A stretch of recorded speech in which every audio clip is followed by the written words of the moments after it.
Pregnancy में white discharge की समस्या। प्रेगनेंसी में मोस्टली हर प्रेग्नेंट फीमेल मुझसे ये क्वेश्चन पूछती है कि वाइट डिस्चार्ज बहुत हो रहा है, इसकी कोई ट्रीटमेंट की ज़रूरत है, ये प्रेगनेंसी को नुकसान तो नहीं कर सकता। तो आज मैं डॉक्टर नम्रता सेठ इस वीडियो के माध्यम से वाइट डिस्चार्ज के बारे में जानकारी दूंगी। वाइट डिस्चार्ज प्रेगनेंसी में नॉर्मल भी हो सकता है और इन्फेक्शन की वजह से वो एबनॉर्मल भी हो सकता है। तो कौन सा डिस्चार्ज नॉर्मल है, कौन सा वाइट डिस्चार्ज एबनॉर्मल है और किस डिस्चार्ज का ट्रीटमेंट रिक्वायर्ड है और किस में हमें इलाज की ज़रूरत नहीं है, इसके बारे में आज हम जानते हैं। जो नॉर्मल वाइट डिस्चार्ज होता है वो वाटरी, ट्रांसपेरेंट, थिन और उसमें कोई स्मेल नहीं होती। नॉर्मल डिस्चार्ज प्रेगनेंसी में बढ़ जाता है क्योंकि हार्मोन्स के जो सिक्रीशंस की वजह से जो कि प्रेगनेंसी में बढ़ते हैं, वाइट डिस्चार्ज भी बढ़ जाता है। सो प्रेग्नेंट फीमेल्स को ज़्यादा वाइट डिस्चार्ज होता है। बट अगर एबनॉर्मल डिस्चार्ज होता है तो उसमें फाउल स्मेल होता है, उसमें कर्डी वाइट डिस्चार्ज होता है, जैसे दही के जैसे दाने होते हैं। अगर ऐसा कुछ डिस्चार्ज हो तो that is abnormal and because of infection वो हो रहा है और मोस्टली फंगल इन्फेक्शन की वजह से कर्डी वाइट डिस्चार्ज होता है। तो ऐसा कभी डिस्चार्ज हो तो उसको ट्रीटमेंट की ज़रूरत है। यदि ग्रीनिश कलर का डिस्चार्ज है या येलोइश कलर का डिस्चार्ज है, वो भी एबनॉर्मल डिस्चार्ज है और ऐसे वो भी इन्फेक्शन, बैक्टीरियल इन्फेक्शन की वजह से होता है और उस डिस्चार्ज को ट्रीटमेंट की ज़रूरत है। कभी कभी ग्रेइश कलर का डिस्चार्ज होता है, बहुत ज़्यादा फाउल स्मेल होता है और ये डिस्चार्ज बैक्टीरियल वेजिनोसिस की वजह से होता है, जिसका भी ट्रीटमेंट रिक्वायर्ड है। कभी कभी प्रेगनेंसी में पिंकिश डिस्चार्ज होता है या ब्राउनिश डिस्चार्ज होता है। अगर ब्राउनिश डिस्चार्ज हो रहा है, इसका मतलब वो उसमें ब्लड है, क्योंकि ब्लड जो कंपोनेंट होता है वो धीरे धीरे एब्जॉर्ब हो जाता है, रेड से वो ब्राउन में कन्वर्ट हो जाता है। सो अगर प्रेगनेंसी में कभी ब्राउन डिस्चार्ज हो रहा है, इसका मतलब कहीं ना कहीं वो पुराना ब्लड है और कहीं ना कहीं ये एक अबॉर्शन का इसमें खतरा है, या इसमें बच्चा अगर सेपरेट होता है यूट्रस से तब भी ऐसे ब्राउनिश डिस्चार्ज या मिसकैरेज का रिस्क होता है। बट कभी कभी जो होता है पिंकिश डिस्चार्ज होता है। अर्ली प्रेगनेंसी में अगर पिंक डिस्चार्ज है, अगेन वो एक रिस्क होता है अबॉर्शन के लिए।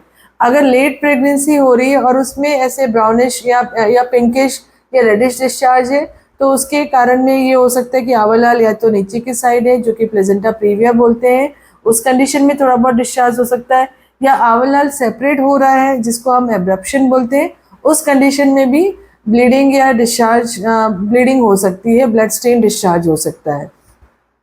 और कभी कभी लेट प्रेगनेंसी में ड्यूरिंग लेबर ये पिंकिश या ब्राउनिश या रेडिश कलर का डिस्चार्ज मिल सकता है। म्यूकाइड discharge mix blood mix discharge मिलता है, तो वो भी एक लेबर का साइन होता है। अब मैं वाइट डिस्चार्ज की बात करूं तो वाइट डिस्चार्ज जो है इसमें इन्फेक्शन हम प्रिवेंट कर सकते हैं और इसके प्रिवेंशन के लिए मेन जो होता है कि वेजाइनल हाइजीन का बहुत इम्पॉर्टेंट ध्यान रखना, उसको क्लीन रखना, वेजाइना को क्लीन रखना, वेजाइना ड्राई रखना। अगर वॉशरूम यूज़ करते हैं, अगर आफ्टर यूरिनेशन या आफ्टर पासिंग मोशन वेजाइना को वाटर से क्लीन करना चाहिए और वाइप करना चाहिए। अब वाइपिंग के टाइम में जो वाइप करना होता है वो फ्रंट टू बैक करना चाहिए, बैक टू फ्रंट नहीं करना चाहिए, नहीं तो जो एनल ऑर्गेनिज्म होते हैं, जो इन्फेक्शन कॉजिंग ऑर्गेनिज्म होते हैं, वो स्प्रेड हो सकते हैं। इसलिए हमेशा फ्रंट टू बैक वाइप करना चाहिए। दूसरा, वेजाइनल डूशिंग या वेजाइनल डियोज ये सब अवॉइड करना चाहिए।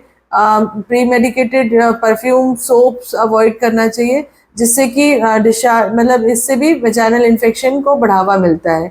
इसके अलावा कई बार फीमेल्स होती हैं जो कि बिकॉज ऑफ मॉइस्चर या because of to prevent infection tampons और ये सब यूज़ कर लेती हैं, बट वो जो है इन्फेक्शन को बढ़ाता है।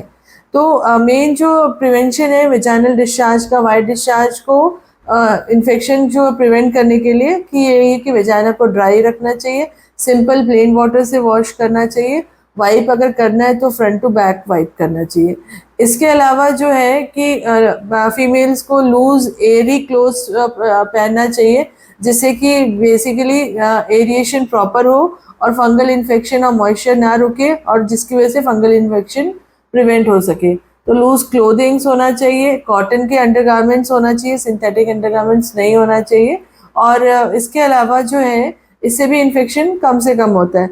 इसके अलावा डाइट में प्रोबायोटिक होना चाहिए, जैसे कि दही हो गई, लस्सी हो गई, छाछ हो गया, इसका भी उपयोग ज़्यादा करना चाहिए, जिससे कि फंगल इन्फेक्शन और प्रिवेंट हो सके और इम्यूनिटी बॉडी की अच्छी रह सके। बट अगर किसी भी समय लगता है कि डिस्चार्ज ज़्यादा है, उसमें फाउल स्मेल है और उसकी वजह से इचिंग हो रही है, तो ऐसी कंडीशन में तुरंत अपने गायनी को संपर्क करना चाहिए।